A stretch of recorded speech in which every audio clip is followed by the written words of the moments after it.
Hello friends, I am CA Nishit Shah. Welcomes you all after CPT. Today we are having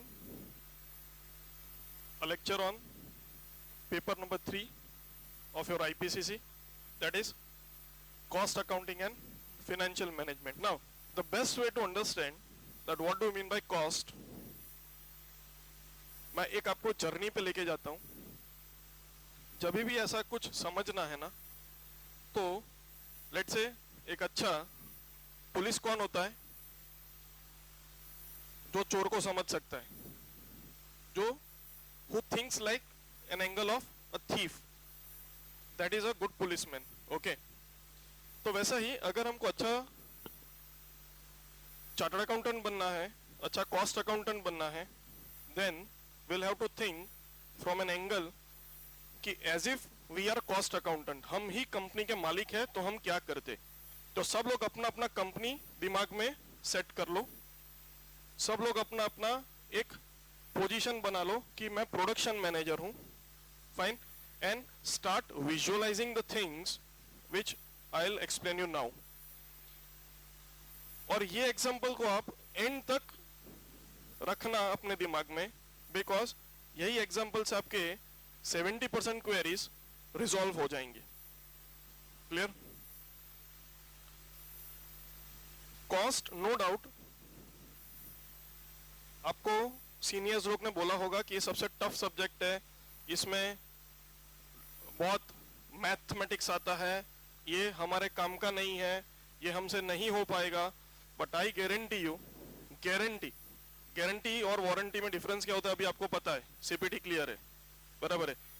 मेरा ये guarantee है कि अगर आप जैसा मैं बोलता हूं वैसा सोचना चालू करेंगे तो आपको कॉस्ट इजी लगेगा.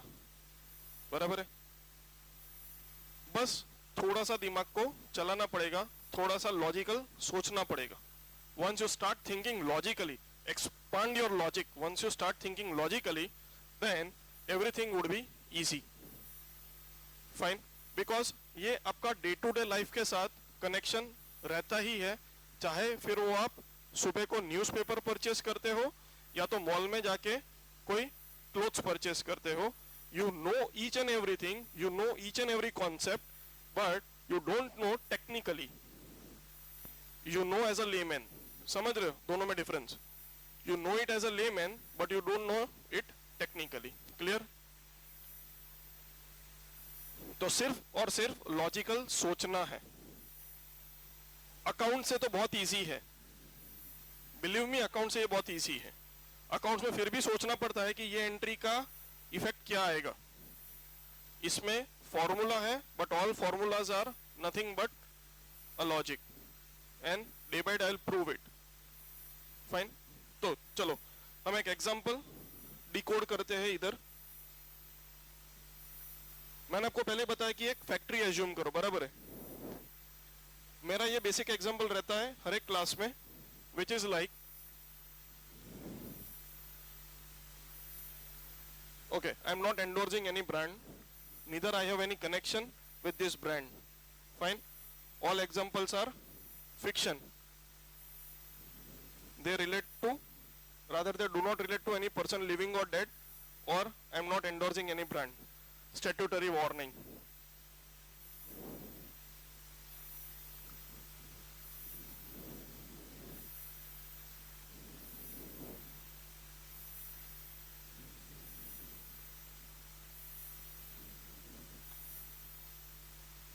सीपीटी में ऐसा कुछ किया था, है ना? हाँ, बस उसी को कंटिन्यू कर दे. रियल फ्रूट जूस क्या है? ये प्रोडक्ट है. क्या है? ये प्रोडक्ट है. ओके, अभी इसको थोड़ा टेक्निकली सोचो कि मेरे को इसको अगर मैन्युफैक्चर करना है तो उसके लिए क्या लगेगा? उसके लिए क्या लगेगा? रॉ मटेरियल लगेगा, फ्रूट्स लगेगा. टेक्निकल लैंग्वेज में नहीं बोल के हम नॉर्मल लेमन लैंग्वेज में बोलते हैं, क्या लगेगा? फ्रूट्स लगेगा. बराबर है. तो हम अगर इसको बनाते हैं, लेट्स से ये कॉम्बिनेशन में Apple, pineapple and orange. Apple, pineapple and orange. It means I am manufacturing this finished product. I am manufacturing this finished product by utilizing what? By consuming what? Apple, pineapple and orange. और उसका जो ratio है, ratio बोले तो उसका जो mix है, एक सही टेस्ट तो आना चाहिए, बराबर है। ऑरेंज जूस तो उसमें ऑरेंज जूस लगता है, मौसम्बी का जूस उसमें मौसम्बी लगता है, बट मिक्स फ्रूट जूस में प्रोपोर्शन मेंटेन करना पड़ता है, बराबर है। तो लेट्स से हमारे हिसाब से इसका प्रोपोर्शन 2:1:1 है। इसका मतलब क्या? if I mix 2 units of apple, 1 unit of pineapple and 1 unit of orange, then what I will get? The real fruit juice. Okay. Market से परचेस कर लिया तो क्या तुरंत रियल फ्रूट जूस मिलेगा क्या तैयार? मैं अभी जाके बाजू में से एप्पल, पाइनएप्पल, ऑरेंजेस लेके आता हूं तो क्या मेरा रियल फ्रूट जूस तैयार हो जाएगा? नहीं। तो क्या करना पड़ेगा उसके लिए? प्रोसेस करना पड़ेगा, बराबर है। ये सब आपको पता है। ओके। सो ये तीनों को मैंने ये प्रोसेस में डाला। ओके। पहले इनको क्या करेंगे? क्रश करेंगे। फिर क्या करेंगे? इसको फिल्टर करेंगे। एवरीथिंग इज अज्यूम, बराबर है। फिर फिल्टर करने के बाद we will add some flavours, preservatives, flavors, okay, and then it would be packed as finished goods. Clear? Then it would be packed as finished goods.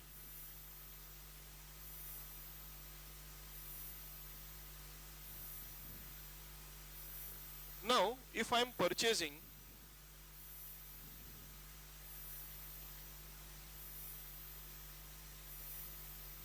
100 units of apple, 50 units of pineapple and 50 units of oranges, तो क्या मैं सब कुछ consumption के लिए डाल दूंगा?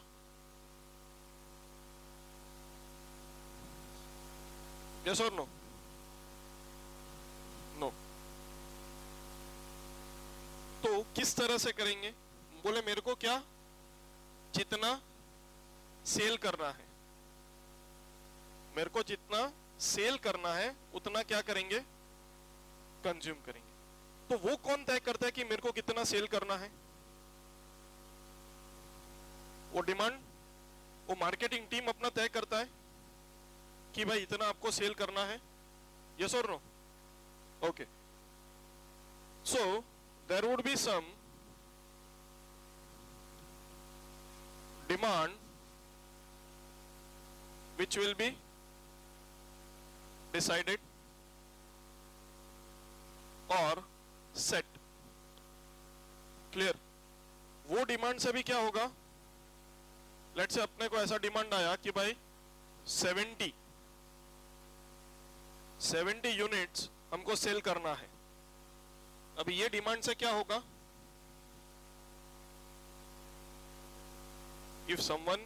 if my marketing team gives me a target कि भाई हमको 70 यूनिट सेल करना है, तो उससे क्या होगा? अभी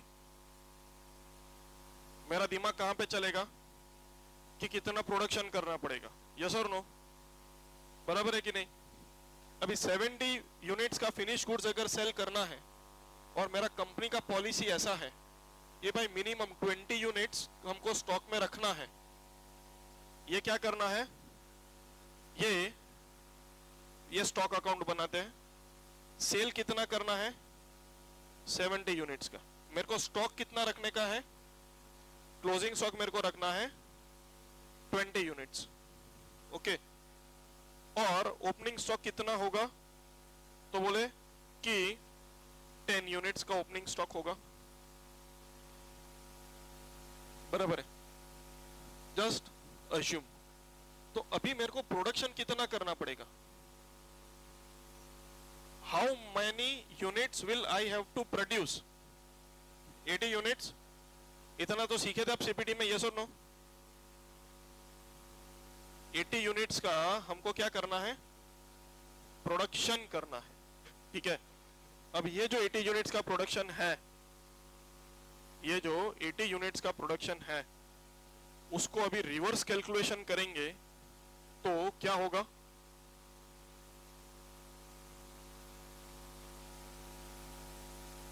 यस 80 यूनिट्स का अगर रिवर्स कैलकुलेशन करेंगे तो क्या होगा, आपको डेटा दिया कि भाई आपको 80 यूनिट्स का प्रोडक्शन करना है, अभी आप क्या सोचोगे, अभी आप क्या सोचोगे, रॉ मटेरियल कितना लगेगा, है ना, रॉ मटेरियल कितना लगेगा, यस और नो, ओके। तो ये 80 यूनिट्स को सेल करने के लिए मेरे को अभी कितना रॉ मटेरियल लगेगा, एप्पल, पाइनएप्पल एंड ऑरेंज,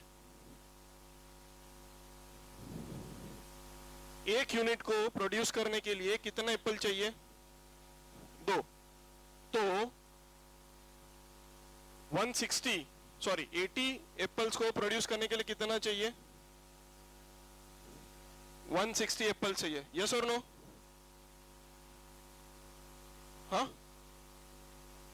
वापस से रिपीट करूं, सी, अगर this is per unit, if I were to produce one finished goods, if I were to produce one finished goods, ये मेरा क्या है, finished goods है, if I were to produce one unit of finished goods, तो मेरे को कितना Apple चाहिए, 2 एप्पल चाहिए। अब मेरे को कितना प्रोडक्शन करने का, 80, तो कितना एप्पल मार्केट से परचेस करना पड़ेगा, 160, बराबर है। तो कंजम्पशन, ये मेरा क्या हो जाएगा, कंजम्पशन, कितना एप्पल का कंजम्पशन होगा, 160, पाइनएप्पल कितना, 80, और ये भी 80। तो ये क्या हो गया मेरा, ये हो गया, ये क्या हो गया, कंजम्पशन। कंजम्पशन का मतलब क्या, कंजम्पशन का मतलब क्या, कंजम्पशन का मतलब कि ये इतना यूज होने वाला है, समझ रहे हो कि नहीं। कंजम्पशन का मतलब क्या, मेरे टारगेट को अचीव करने के लिए इतना यूज होने वाला है मैन्युफैक्चरिंग में, तो इसका मतलब ये है कि मेरे को इसको इतना परचेज ही करना पड़ेगा, यस और नो, इतना ही परचेज करना पड़ेगा, कि इससे ज्यादा कम परचेज कर सकता हूं, इससे ज्यादा परचेस करूंगा कुछ लॉस होगा, कुछ लॉस हो सकता है, फिर और क्या आ सकता है, स्टॉक तो इधर आ गया, फिर इधर भी आएगा क्या स्टॉक, स्टॉक इधर आ गया तो इधर क्या स्टॉक आएगा,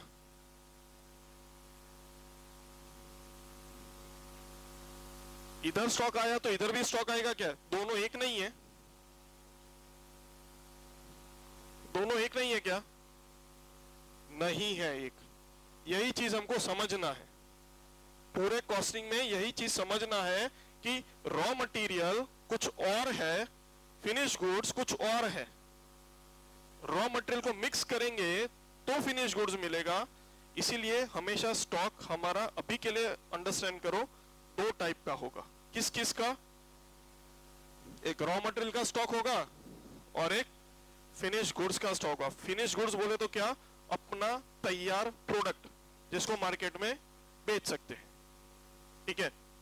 तो ये क्या है मेरा, ये मेरा कंजम्पशन है, ठीक है। तो मैं इधर ये फिनिश गुड्स स्टॉक अकाउंट है, मैं इधर रॉ मटेरियल स्टॉक अकाउंट अगर बनाता हूं, ठीक है, कंजम्पशन कितना, खाली एप्पल का, चलो तो तीनों कर देते, कंजम्पशन कितना 160, 80 एंड 80। ओके, मेरा ऐसा मानना है कि कल उठ के डिमांड एकदम से शूट हो गया, समर अभी आ रहा है, बराबर है, तो समर नजदीक है, तो फ्रूट जूस बहुत चलेगा, और ये 70 नहीं हो सकता है 150 यूनिट हो गया तो, बराबर है। तो अगर ऐसा कोई डिमांड प्लस माइनस हुआ तो उसके लिए मेरे को क्या करना पड़ेगा, कुछ तो स्टॉक में रखना पड़ेगा। किसका स्टॉक रखना पड़ेगा, रॉ मटेरियल का। पेट्रोल जब तक गाड़ी में होगा तब तक चलेगा, पेट्रोल बंद गाड़ी बंद, तो रॉ मटेरियल अपने लिए क्या है, कंपनी में वो पेट्रोल है, जितना रॉ मटेरियल डालते जाएंगे उतना प्रोडक्शन होता जाएगा, जो मोमेंट में रॉ मटेरियल बंद कंपनी बंद, ठीक है। तो to be on safer side हम क्या कर सकते हैं, रॉ मटेरियल का भी स्टॉक रख सकते हैं, बराबर है। तो रॉ मटेरियल का इधर क्लोजिंग स्टॉक रखेंगे, लेट्स से 40 20 20, इतना मेरे को क्लोजिंग स्टॉक रखने का है, ठीक है। और ओपनिंग स्टॉक होगा, अभी ऐसा मान लो कि अपना ये कंपनी थोड़ा नया है, तो स्टॉक हमने थोड़ा कम रखा होगा, let's say kind 10 5 and 5, okay, नहीं तो राउंड फिगर कर देते 20 10 एंड 10। तो अभी मेरे को मार्केट से कितना परचेस करना पड़ेगा, 180 90 90। तो मेरे को अभी एप्पल, पाइनएप्पल और ऑरेंज मार्केट से कितना परचेस करना पड़ेगा, 180 90 एंड 90, समझे इतना, इधर तक पता चला, ओके। अब ये जो मैंने परचेस किया तो क्या मुफ्त में किया, कोई मुफ्त में देगा मुझे नहीं, उसके लिए क्या होगा, खर्चा करना पड़ेगा। तो एप्पल का कुछ अलग रेट होगा, पाइनएप्पल का कुछ अलग रेट होगा, ऑरेंजेस का कुछ अलग रेट होगा, बराबर है। तो इधर क्या लिखते हैं, रुपीस पर केजी लिख देते, चलो ये 180 किलो है ऐसा मान लेते, बराबर है। तो let's say this comes to 50, then 30 and 30, okay. 50 रुपए kilo apple, 30 rupees per kilo pineapple and 30 rupees per kilo क्या है अपना ऑरेंज। तो ये तीनों को मिलाएंगे तो हमको क्या मिलेगा,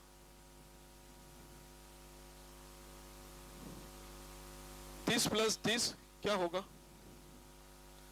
कॉस्ट ऑफ क्या, कॉस्ट ऑफ क्या, रॉ मटेरियल की फिनिश गुड्स, रॉ मटेरियल पक्का इतना तो आता है, हम लेमैन ऐसे ही सोचते हैं, बराबर है।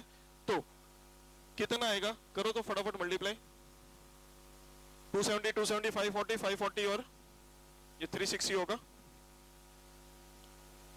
नहीं 900 900,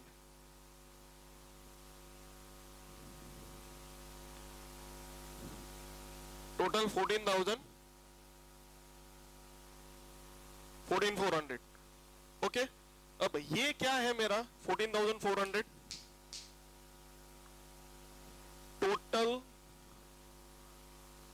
total cost of raw material purchase. कैसे आया, इसका भी मेरे को फॉर्मूला डिराइव करना है, तो कैसे मिलेगा, क्वांटिटी परचेस्ड इनटू प्राइस पर केजी, समझे। तो मैं आपको सीधा सीधा बता देता भाई, रॉ मटेरियल कॉस्ट का formula purchase price into quantity consume या तो क्वांटिटी परचेस, तो वो आपको रट्टा मारना पड़ता, अभी आपको याद रहेगा, ठीक है। तो ये मेरा क्या हो गया, total cost of raw material purchase. इधर तक समझे? तो सोच कहां से चालू होता है? सोच चालू होता है डिमांड कितना है, डिमांड पे से प्रोडक्शन कितना करना है, प्रोडक्शन पे से कंजम्पशन कितना होगा, और कंजम्पशन पे से परचेज कितना होगा। ठीक है, अब ये सब हमने परचेज कर लिया, उसका क्या करेंगे, तवे पे फ्राई करेंगे। तो ये जो भी परचेज किया मैंने वो सब अभी कहां पे जाएगा, प्रोसेस में जाएगा। ठीक है, तो ऐसा अभी अज्यूम करो कि ये जो भी परचेस करता है ना, इसको परचेस डिपार्टमेंट परचेस करता है, बराबर है। परचेस डिपार्टमेंट परचेस करके इसको कहां पे लेके जाता है, कंपनी में जैसे ही ये रॉ मटेरियल आएगा वो कहां पे जाएगा, तो बोले वो स्टोर्स डिपार्टमेंट में जाएगा, और प्रोडक्शन डिपार्टमेंट स्टोर्स डिपार्टमेंट से मांगेगा कि लाओ रॉ मटेरियल दो मेरे को। ठीक है, तो व्हेनेवर वी से कि इतना रॉ मटेरियल कंजम्पशन में गया, तो हमको क्या मानने का कि स्टोर्स डिपार्टमेंट से कहां पे गया, प्रोडक्शन डिपार्टमेंट में गया। स्टोर्स डिपार्टमेंट से कहां पे गया, प्रोडक्शन डिपार्टमेंट में गया, बराबर है। तो वो डिमांड को जस्टिफाई करने के लिए मैंने कितना मैं कंजम्पशन के लिए डालूंगा, 160, 80 और 80, इतने एप्पल, पाइनएप्पल, ऑरेंज एक साथ डाल दिया। ठीक है, इधर भी मशीन, इधर भी मशीन, इधर भी मशीन, बट ये मशीन को कंट्रोल कौन करता है, ये मशीन को कंट्रोल कौन करता है, वर्कर्स, लेबर्स। वो मुफ्त में काम करेंगे, उनको क्या देना पड़ेगा, तो इधर मेरा और एक खर्चा होगा, that is called as a cost of labour. ठीक है, वो मुफ्त में काम करेंगे नहीं, वो उनको पैसा कैसे देंगे, उनको पैसा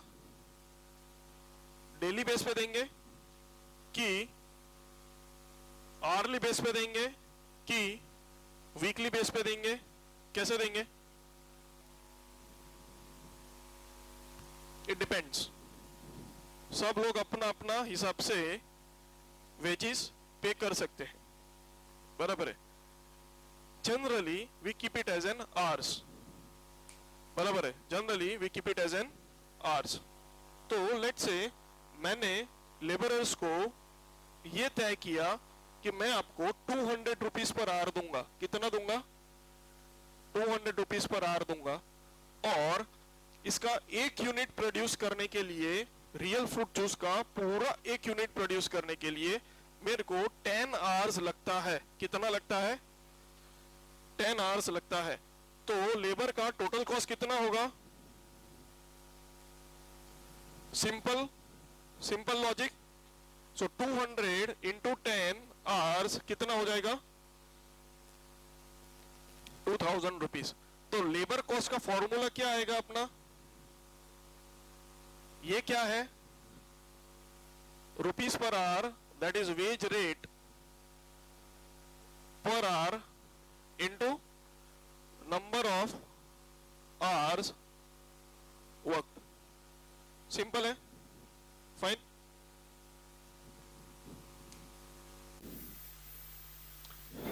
सो कॉस्ट ऑफ लेबर क्या आया अपना formula, wage rate per hour into number of hours work. Okay, now labours लोग अकेला काम करेंगे कि उनके साथ कुछ और भी खर्चा होगा, मशीन का एक्सपेंस होगा, इलेक्ट्रिसिटी का एक्सपेंस होगा, रेंट का खर्चा होगा, क्योंकि फैक्ट्री जहां पे रखा है उसका रेंट का भी खर्चा होगा, fine. Now are this expenses directly proportionate to production? Let's say rent, अगर मैं 1 यूनिट बनाऊं तो भी 15,000 देना पड़ेगा, और 70 यूनिट्स बनाऊं तो भी मेरे को 15,000 देना पड़ेगा। तो क्या ये डायरेक्टली प्रोपोर्शनल है? नो। तो वैसे जो डायरेक्टली प्रोपोर्शनल नहीं है, हम उस पर डिटेल में डिस्कशन करेंगे बाद में, उसको हम क्या कहेंगे? उसको हम इनडायरेक्ट कॉस्ट कहेंगे। क्या कहेंगे? इनडायरेक्ट कॉस्ट का दूसरा नाम है ऑल्सो नोन एज ओवरहेड्स। हाँ, जो सर के ऊपर से जाता है, बराबर है। जो इनडायरेक्ट कॉस्ट है उसका दूसरा नाम है क्या? ओवरहेड्स। फाइन, इसको हम डिटेल में डिस्कस करेंगे। अभी मैं इसको बहुत टच नहीं कर सकता हूं क्योंकि ये बहुत डीप मीनिंग वाला कॉन्सेप्ट है। So we have a raw material cost, we have a labour cost, we have an overheads cost. ये तीन कॉस्ट मिलेंगे तो क्या तैयार होगा? अपना फिनिश गुड्स तैयार होगा। तो कोई मुझे अगर पूछे कि सर एलिमेंट्स ऑफ कॉस्ट कितने, तो भाई अपने लिए एलिमेंट्स ऑफ कॉस्ट तीन, मटेरियल, लेबर और ओवरहेड्स। कोई मेरे को अगर पूछे कि सर नेचर ऑफ कॉस्ट कितने, तो बोले एक डायरेक्ट कॉस्ट और एक indirect cost. This is depending upon relationship with production, direct cost and indirect cost. Fine. Then काफी टाइम ऐसा हो सकता है कि कुछ यूनिट्स फिनिश गुड्स में कन्वर्ट ही नहीं हुए, बट फिर भी कैसे है, जो प्रोडक्शन में अभी भी बाकी है, उसको क्या कहेंगे? Work in process. This will also be detailed discussed in a chapter called process costing. Okay, इसको अभी डिस्कस नहीं करते। फाइन। नाउ ये पूरा डेटा आपको समझाने का रीजन यही है कि अपने कॉस्ट और एफएम का जो चैप्टर, सॉरी जो सब्जेक्ट है, वो कॉस्ट अपना आता है 50 मार्क्स का, एफएम आता है 50 मार्क्स का। फाइन। कॉस्ट का जो पोर्शन है 50 मार्क्स का, उसमें 13 चैप्टर्स आते हैं। You will be having 13 chapters and in FM you will be having 11 chapters. Fine. तो 13 चैप्टर्स का मैंने समेशन इधर दिया है। Almost I have tried to cover up all the chapters over here. Fine. तो एक एक करके हम सीखते हैं कि कौन से चैप्टर में हम क्या सीखने वाले हैं। तो सबसे पहला चैप्टर आएगा, that is material cost control. तो ये जो पूरा एरिया है, that would be in a chapter called material cost control. Okay. Material के बाद दूसरा एलिमेंट ऑफ कॉस्ट क्या आता है? लेबर। तो ये जो हमने इधर किया, that would be covered under a chapter labour cost control. तीसरा एलिमेंट क्या है अपना? Overheads. So we have another chapter called overheads. We have another chapter called overheads. Material plus labour plus overheads तीनों मिले तो टोटल कॉस्ट बना, plus profit तो selling price मिला। ठीक है। तो ये तीनों को लेके अगर आगे बढ़ते हैं तो हमको मैनेजमेंट को एक स्टेटमेंट ड्रॉ करके देना पड़ता है। जैसे फाइनेंस अकाउंट में क्या होता है? प्रॉफिट एंड लॉस स्टेटमेंट होता है। फाइनेंशियल अकाउंट में क्या होता है? प्रॉफिट एंड लॉस स्टेटमेंट होता है। वो किन के लिए होता है? वो आउटसाइडर्स के लिए होता है। बराबर, अभी सीखे सुबह। फाइन। वैसे ही कॉस्ट का जो P&L अकाउंट बनता है, कॉस्ट का जो पी एंड एल अकाउंट बनता है उसको हम कॉस्ट पी एंड एल कहते हैं, बट अकाउंट जब भी बोलते हैं तो ऐसा टी फॉर्मेट में बनेगा।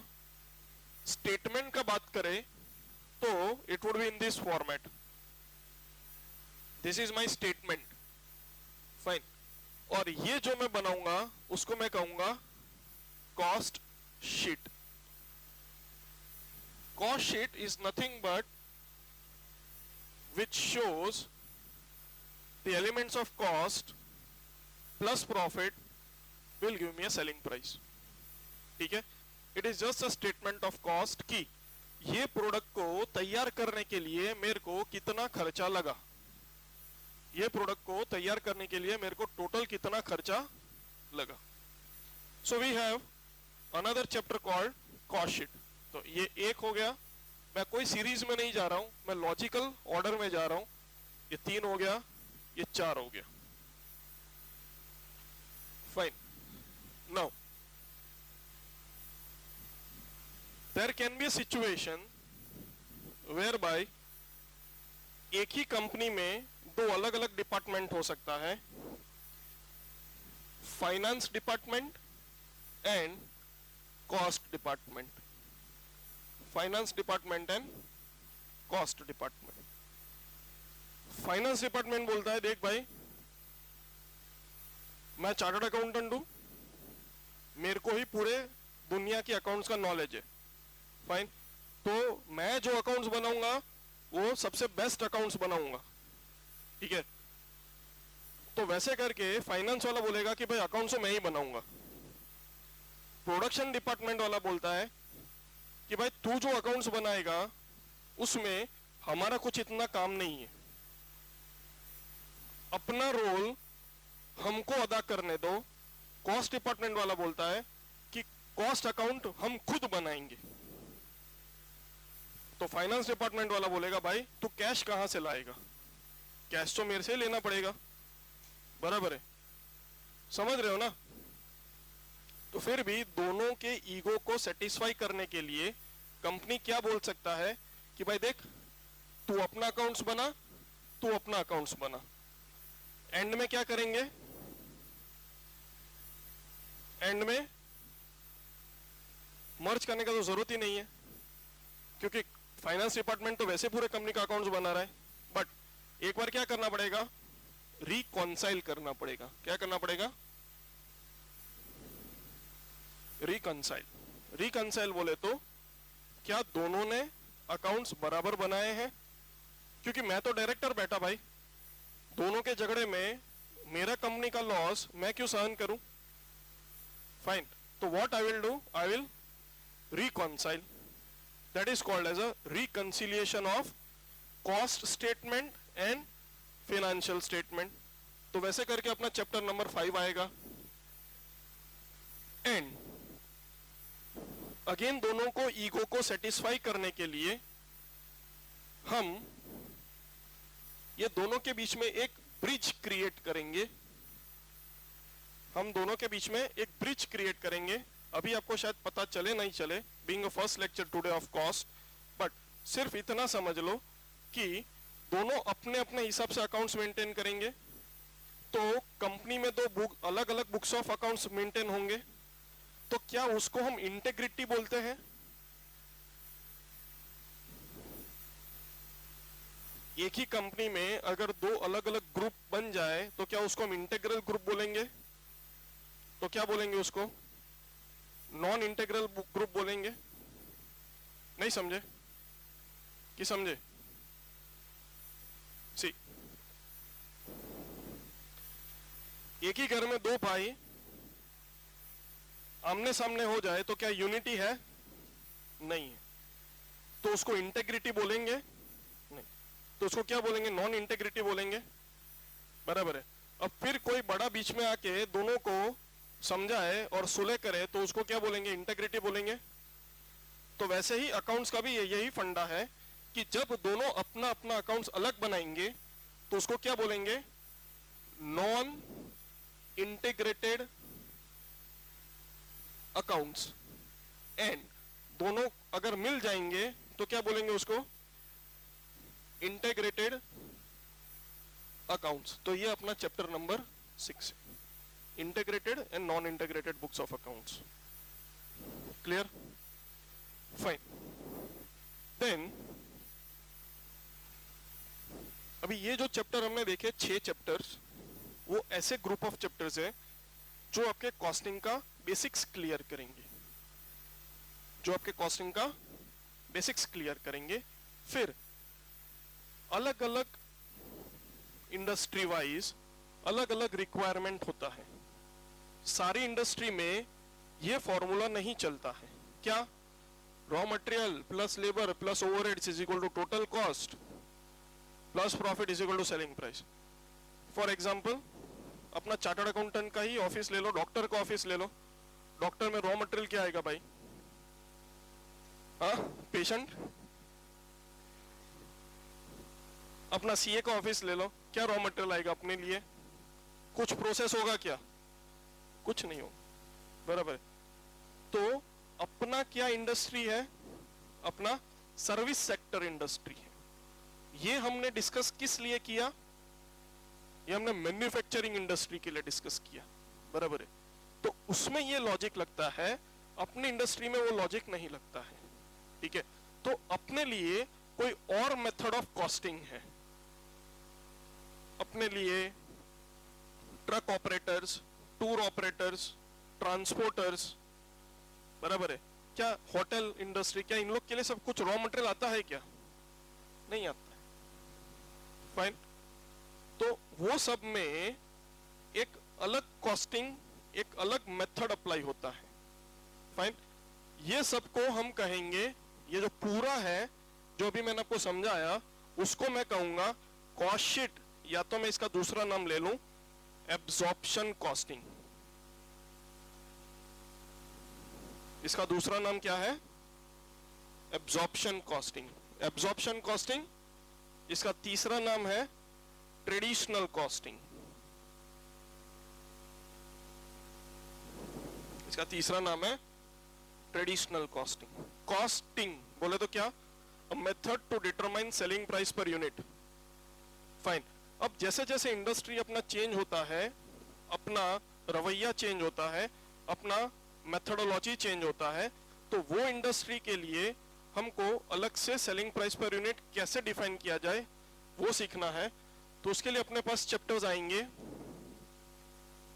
7, ऑपरेटिंग कॉस्टिंग।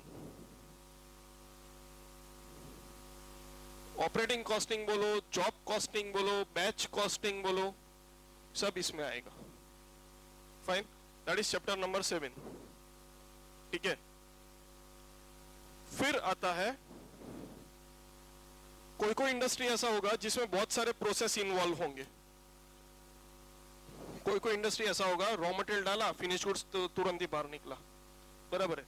तो जब भी ऐसा प्रोसेस वाइज काम होता है तो उसका कॉस्टिंग अलग होता है। तो उसके लिए अपने पास है process costing chapter. Fine. Process costing का ही एक छोटा सा हिस्सा है जो इंडस्ट्री में एक साथ 2 से ज्यादा ऑटोमेटिक प्रोडक्ट डिस्ट्रीब्यूट होते हैं, बनते हैं। फाइन। कि भाई मैं क्रूड ऑयल लेके आया, मेरे को तो पेट्रोल बाहर चाहिए था, बट साथ में डीजल भी निकला, एलपीजी भी निकला, नेफ्था भी निकला, वो ऑटोमेटिक निकला। मैंने क्या कुछ एक्स्ट्रा प्रोसेस किया?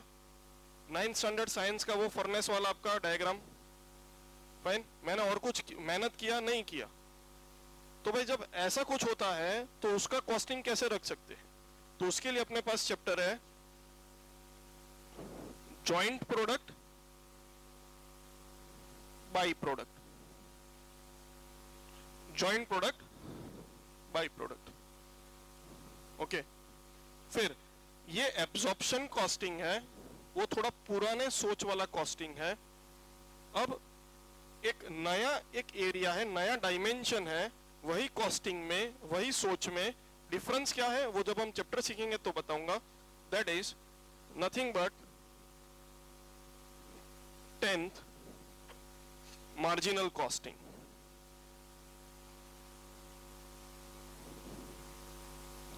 That is marginal costing.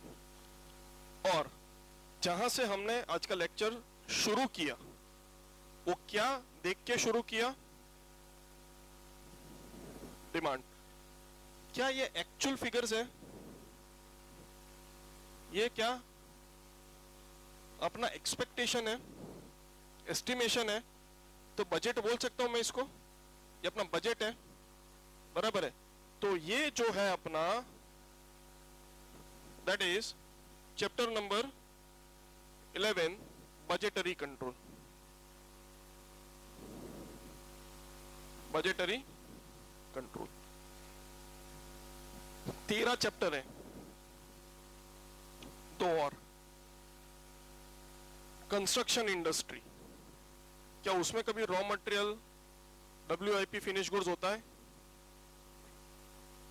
होता है, होता है, बराबर है।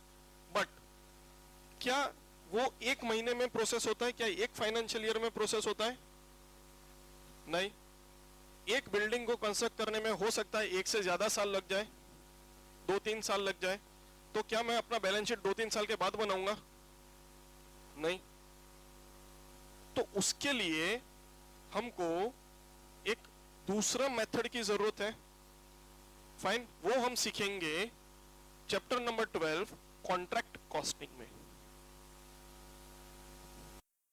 विच is specifically related to construction industry. Okay, अब एक बचा चैप्टर, वो क्या? तो वो ऐसा है कि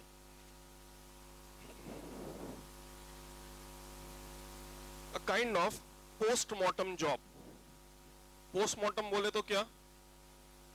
कुछ तो गड़बड़ है। पोस्टमार्टम बोले तो क्या? कुछ तो गड़बड़ है। हमने सोचा था कि हमारा रैंक आएगा, हमने सोचा था हमारा रैंक आएगा, हम आ गए बॉर्डर पे। या तो हमने सोचा था हम बॉर्डर पे आएंगे और हमारा रैंक आ गया। तो भाई ऐसा आया तो ऐसा क्यों आया? तो सोचना पड़ेगा ना। हमने सोचा था कि मेरे को एप्पल 50 रुपए किलो मिलेगा, बट एक्चुअली प्राइस बढ़ गया था, 90 रुपीज केजी हो गया। तो मैंने जो बजट अलोकेट किया था 15,000, तो क्या अभी 15,000 में खत्म होगा चीज? फाइन। तो एक बार एक्चुअल मैन्युफैक्चरिंग प्रोसेस खत्म होने के बाद कंपनीज बैठ के ये देखती है कि हमने जो सोचा था उससे क्या आया, क्या दोनों में कोई डिफरेंस है? अगर है तो किस रीजन से डिफरेंस है? और वो रीजन को कहते हैं वेरिएंस। क्या कहते हैं? वेरिएंस। तो उसके लिए अपने पास चैप्टर है standard costing.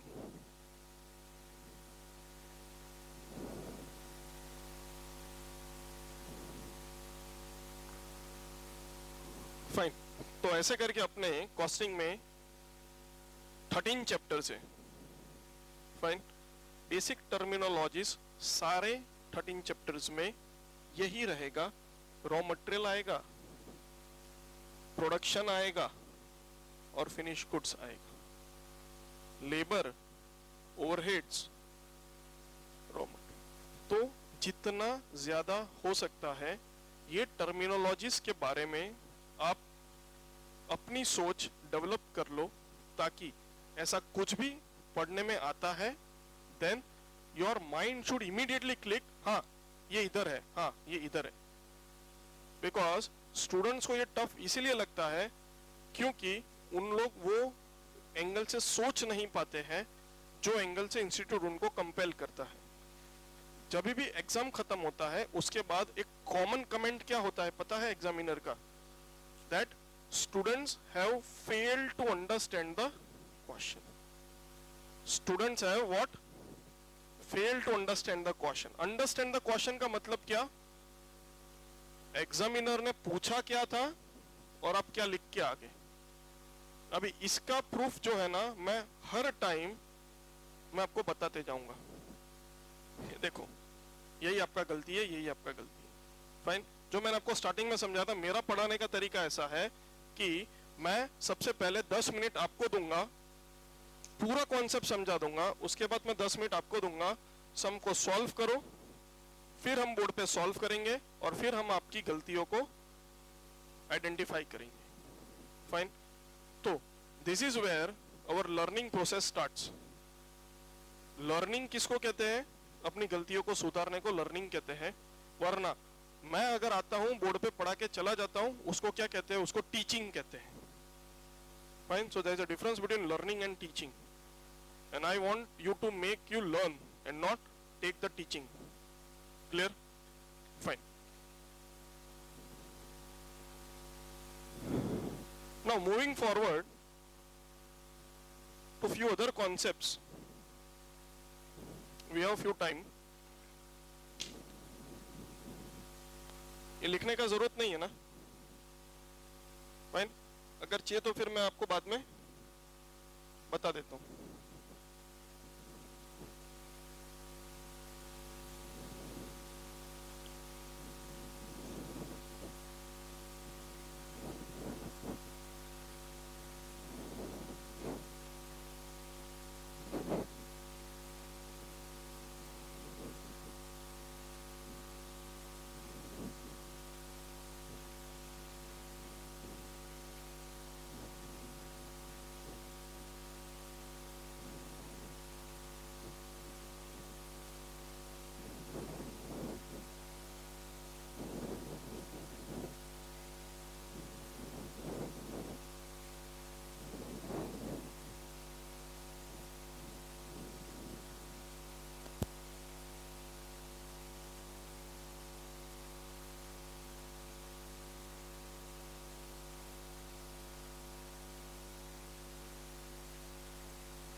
The types of cost.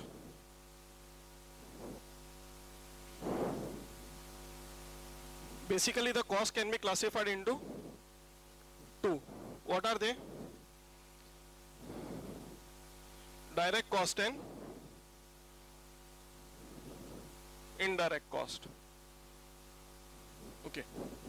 Now, what is the difference between two? Direct cost का डेफिनेशन क्या होगा? Related to production. तो इनडायरेक्ट कॉस्ट भी रिलेटेड टू प्रोडक्शन होता है भाई।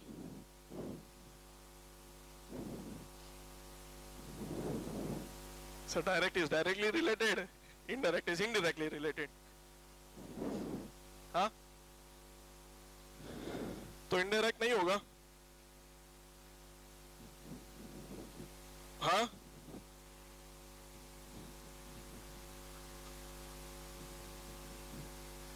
क्या हुआ बोलो? ट्रेसेबल है, पे करना ही पड़ता है।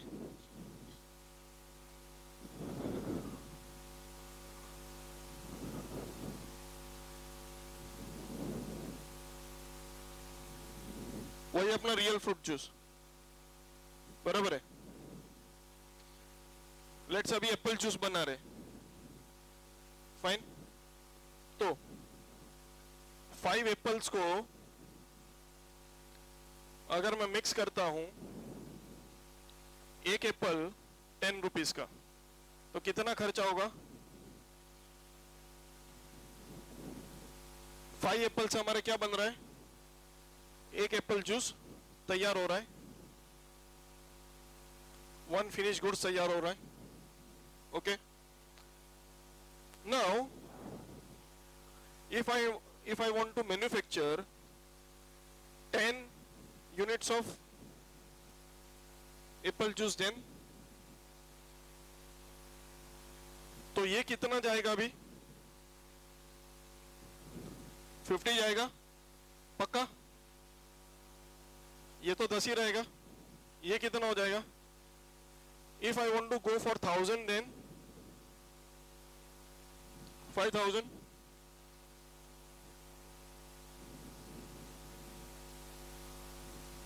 कितना? 50,000। 50,000। तो इसे प्रूव क्या हुआ?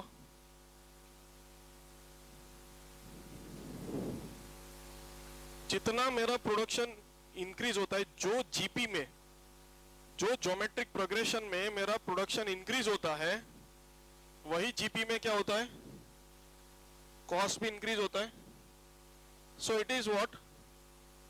directly proportionate to production. It is what? Directly proportionate to production. Fine. So directly proportionate to what? Production. बराबर है। Indirect cost. तो let's say मैं एक यूनिट प्रोड्यूस किया, फैक्ट्री का रेंट 15,000। मैं 10 यूनिट प्रोड्यूस किया, फैक्ट्री का रेंट कितना? 15,000। मैं 1000 यूनिट प्रोड्यूस किया, फैक्ट्री का रेंट कितना? 15,000। नाउ फैक्ट्री नहीं होगा तो क्या मैं रास्ते पे ये बना सकता हूं? हाँ, बना सकते हो ना वो मशीन लेके, बट फैक्ट्री बिल्डिंग नहीं है तो क्या मैं इसको प्रोड्यूस कर सकता हूं? नहीं। तो this is also related to production. Rent का खर्चा भी रिलेटेड टू प्रोडक्शन है, बट क्या प्रोपोर्शनेट है? क्या ये डायरेक्टली प्रोपोर्शनेट है? क्या डायरेक्टली प्रोपोर्शनेट बोले तो R equal to 1, correlation, perfect positive correlation. बराबर है। परफेक्ट पॉजिटिव कोरिलेशन का इंटरप्रिटेशन क्या? जो रेट से x बढ़ेगा वही रेट से y बढ़ेगा। बराबर है। मैंने बोला था सीपीटी में कि मैथ्स आगे नहीं आएगा। बराबर है। वो सिर्फ आपको समझाने के लिए बोला था। थोड़ा बहुत आएगा, थोड़ा बहुत बोले तो लॉजिक आएगा, मैथ्स नहीं आएगा। बराबर, डरना मत। बट मैं आपको एहसास दिलाऊंगा कि ये जो पढ़े थे सीपीटी में वो इधर काम आ रहा है। ठीक है। तो क्या ये डायरेक्टली प्रोपोर्शनेट है? But it is related to production. There is a difference between direct cost and indirect cost. बराबर है। So indirect cost is not directly related to proportionate to production, but it is for the production. Fine, clear? Then what are the examples of direct cost? Then direct material, direct labor and direct expense. जैसे carriage inward बोले तो freight, loading, sorry unloading charges. बराबर है। वो ऐसे expense है कि जो हम ट्रेडिंग अकाउंट में लिखा करते थे, they are direct expense. Fine. Then इधर भी क्या आएगा? Indirect material, indirect labour and indirect expense. तो सर डिफरेंस क्या है डायरेक्ट लेबर, डायरेक्ट मटेरियल और इनडायरेक्ट मटेरियल में? तो डिफरेंस इतना है कि एप्पल लाया तो डायरेक्ट मटेरियल हुआ, मशीन बिगड़ गया था उसके लिए मैं मटेरियल लाया तो इनडायरेक्ट मटेरियल हुआ। समझ रहे हो? वो प्रोडक्शन का हिस्सा नहीं है। मशीन का आयन एप्पल जूस में नहीं आने वाला है। समझ रहे हो? बट मशीन चलेगा नहीं तो प्रोडक्शन होगा नहीं। समझ रहे हो? तो that is indirect material. Fine, clear? Okay. Generally technical terms में इसको हम कहते हैं क्या? Overheads. And we have 3 types of overheads: factory overheads, admin overheads and selling and distribution overheads. We have 3 types of overheads: admin, factory and selling and distribution. We have these 3 types of cost. Collectively this is called as a total cost plus profit will give me selling price. Fine, इतना समझ में आया direct cost और indirect cost का difference.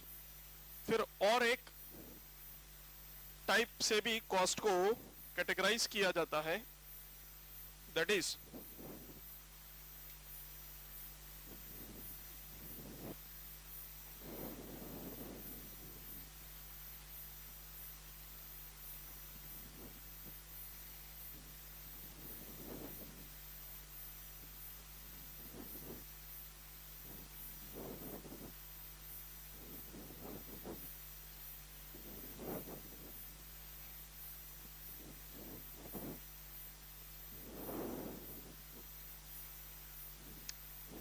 according to nature.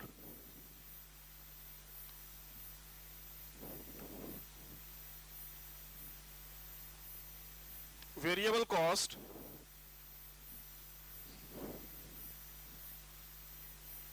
and fixed cost. Variable cost and fixed cost. Variable cost same as explained for direct cost. 10 rupees हुआ एक unit produce करने के लिए, 100 रुपया होगा. 10 प्रोड्यूस करने के लिए 1000 होगा, 100 प्रोड्यूस करने के लिए, बराबर है. और इधर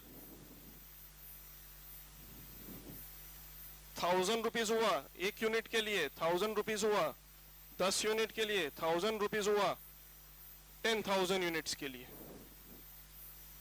ये रुपीज, ये यूनिट्स. फाइन. तो ये क्या है अपना वेरिएबल कॉस्ट है. वेरिएबल कॉस्ट अगर मैं ग्राफिकली आपको बताऊं वाई एक्सिस और एक्स एक्सिस पे, वाई एक्सिस पे आएगा अपना revenue and cost in terms of rupees. X axis पे आएगा sale oblique production in terms of units. Fine. अभी जबकि अपना कॉस्ट का डेटा है तो रेवेन्यू और सेल्स का कोई काम नहीं. Fine. But let's plot this thing over here. मैं 0 यूनिट बनाया, 0 यूनिट प्रोडक्शन किया तो खर्चा कितना? 0. समझ में आ रहा है ना?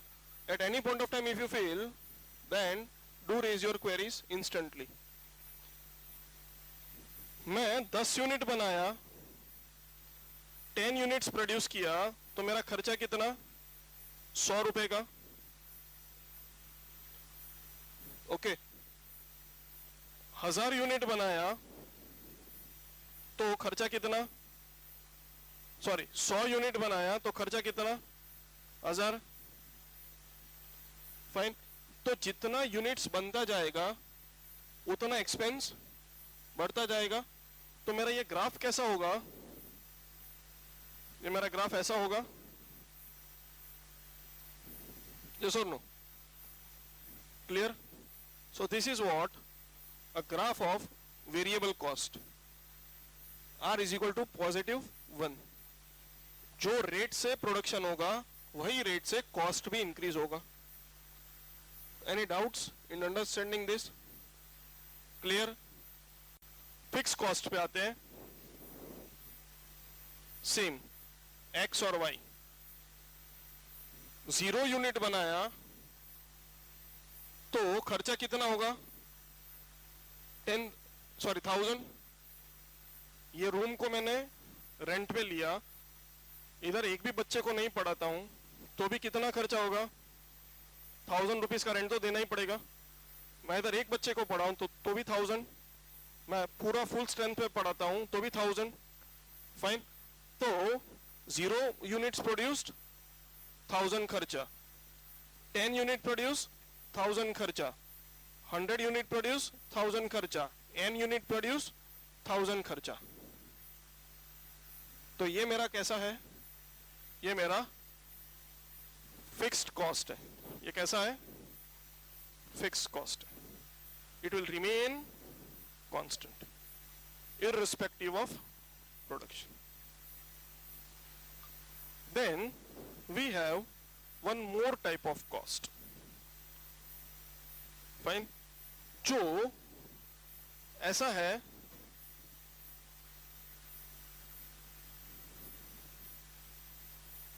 कि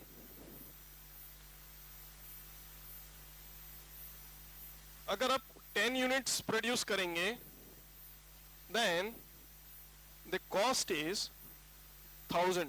Just for example, if you produce 10 units, then cost is what? 1000. If you produce 1000 units, then the cost would be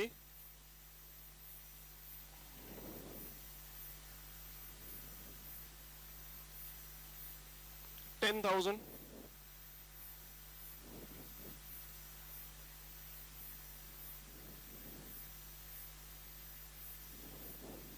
चलो 15,000 बराबर है. तो क्या ये फिक्स कॉस्ट है? क्या ये फिक्स कॉस्ट है? No. क्यों? प्रोडक्शन बढ़ा, कॉस्ट बढ़ा. क्या ये फिक्स कॉस्ट है? प्रोडक्शन बढ़ा, कॉस्ट बढ़ा. क्या ये वेरिएबल कॉस्ट है? वेरिएबल कॉस्ट क्यों नहीं है? जो प्रोपोर्शनेट से प्रोडक्शन बढ़ा, वो प्रोपोर्शनेट से मेरा कॉस्ट नहीं बढ़ा.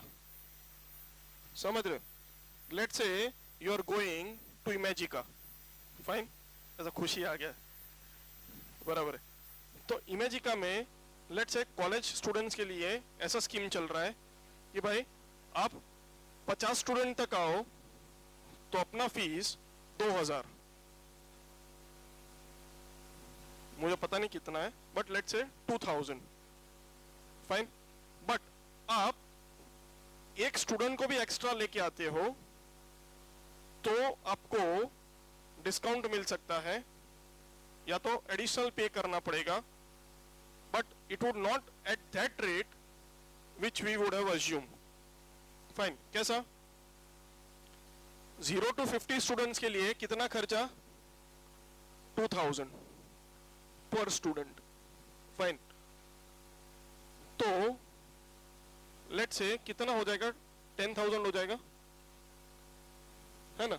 मैं पूरा 50 लेके जाता हूं तो कितना खर्चा हो जाएगा? 10,000. बट अगर मैं 51 स्टूडेंट को, मींस एक स्टूडेंट एक्स्ट्रा लेके जाता हूं, तो भी वो बोलता है कि आपको मिनिमम 1 लाख होगा. ओके चलो 1 लाख. अगर मैं एक स्टूडेंट को एक्स्ट्रा भी लेके जाता हूं तो वो मुझसे 2000 रुपया चार्ज नहीं करेगा. फाइन. वो सीधा बोल देगा कि साहब आपको 30,000 तो मिनिमम देना ही पड़ेगा. चलो इमेजिका की बात छोड़ दो, एक बस की बात करते हैं. मैंने बस हायर किया, अभी बस का सीटिंग कैपेसिटी कितना? लेट्स से 56, बराबर है. इमेजिका जाने के लिए हमने बस हायर किया. 0 to 56 में मेरे को बस वाला बोलता है कि भाई 20,000 रुपया होगा. 0 to 56 में क्या बोलता है? 20,000 रुपया होगा. अब स्टूडेंट्स अपने पास आए कितने? 60 स्टूडेंट्स आए. तो 60 स्टूडेंट्स नहीं तो 10 और बढ़ा देते, 65 स्टूडेंट्स आए. अब कितने एक्स्ट्रा हो गए? 9 students are extra. They won't be accommodated in a bus. तो मेरे को एक नया बस करना पड़ेगा. Let's a mini tempo traveller. Fine. तो वो बस वाला मुझसे कितना चार्ज करेगा? क्या पर स्टूडेंट चार्ज करेगा? नहीं. वो तो सीधा बोलेगा भाई दूसरा 13,000 लाओ. समझ रहे हो? तो कैपेसिटी चेंज हो रहा है, कॉस्ट भी चेंज हो रहा है, इसलिए वो फिक्स तो है नहीं. बट वो रेशियो से जो चेंज हो रहा है, वो रेशियो मेंटेन नहीं हो रहा है. फाइन. तो such kind of cost are what? Semi variable cost. Such kind of cost are what? Semi variable cost. कि भाई पहले कुछ प्रोडक्शन तक अपना ये कॉस्ट ऐसा फिक्स रहेगा, फिर कुछ प्रोडक्शन इंक्रीज होगा तो ये कॉस्ट भी ऐसे इंक्रीज होगा, बट वापस से वो थोड़ा प्रोडक्शन के लिए वो कांस्टेंट रहेगा।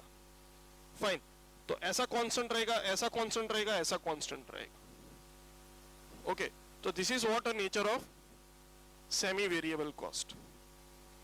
Semi variable cost is a cost which will increase with the increase in production but not at that proportion at which variable cost changes, and also it will not remain constant as fixed cost remains constant irrespective of production। Clear? तो ये तीन type का cost आपको through out आपके costing chapter में आएगा। Fine, clear? Okay, अभी कोई डाउट्स है तो पूछो।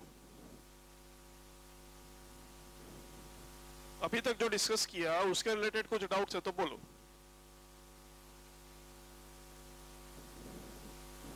नहीं? Okay, then I'm putting an end to the lecture. Hope you must have enjoyed watching the video. Do post me the comments on the ID, email ID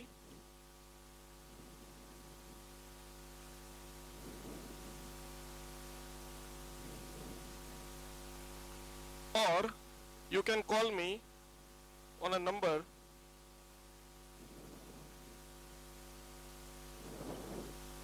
I'll try to resolve all your queries as and when your queries are generated, and feel free to contact me at any time. Have a nice learning.